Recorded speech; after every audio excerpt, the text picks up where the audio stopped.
American voters elected Donald Trump as president primarily to fix the economy. My economy was much better under him than it is now. It's important for him to get back in office, for me, to help our economy to get back to where we were.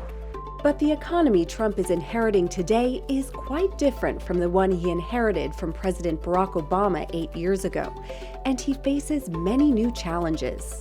Trump took office in 2017 amid a relatively benign economy.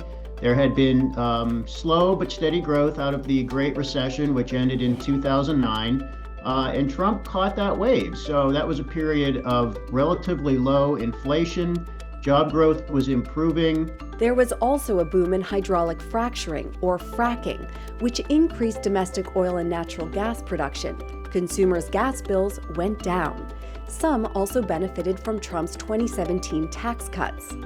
Our economy is the envy of the world, perhaps the greatest economy we've had in the history of our country.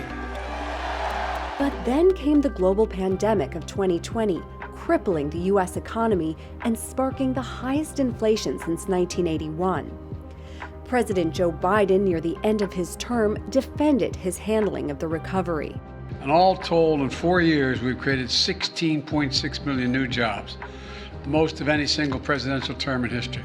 But consumers are still dissatisfied, and analysts say the pandemic may have inflicted long-term damage. COVID changed things in ways that I don't know if they're permanent, like they're going to be here forever, but they changed ways that are definitely affecting the economy today. They include a higher inflationary environment and explosion of the national debt, which could make it harder for Trump to repeat his tax cuts or pass other legislation that would run up the deficit. That said, the economy has come a long way since Trump left office 4 years ago. Trump has inherited a good economy. There's no doubt about it. We've got, job growth just continues to surprise everybody. We had another blowout employment report for the month of December, and inflation has been coming down. So the trends are going in Trump's direction, and the main challenge for Donald Trump is just don't blow it, man. But many economists fear his proposed tariff hikes on China, among others, could do just that, spike inflation. In addition, critics say his plan to deport undocumented immigrants en masse could hamper growth. And then there's another factor: climate change. Certainly, we are seeing a lot more consequences of climate change, and they're a lot more palpable, I think, to people even than they were 8 years ago. Think of the deadly wildfires in Los Angeles or the devastating floods in North Carolina last year. Such disasters can affect the economy in many ways, from destroying agricultural crops and infrastructure to disrupting supply chains.